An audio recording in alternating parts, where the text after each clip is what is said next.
नमस्कार मित्रांनो. तर आज आपण बनवणार आहे उपवासाची साबुदाणा खिचडी.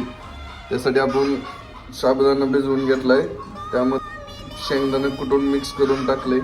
हे बघा, मिरची, लाल पावडर आणि उकडलेला बटाटा,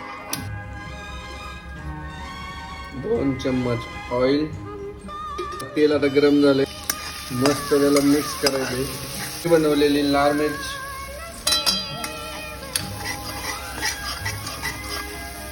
ते तुम्ही टाकू शकता किंवा तुम्हाला लसूण टाकायचे तर तिथं तुम्ही कच्चाही बटाटा घेऊ शकता, तुमची मर्जी.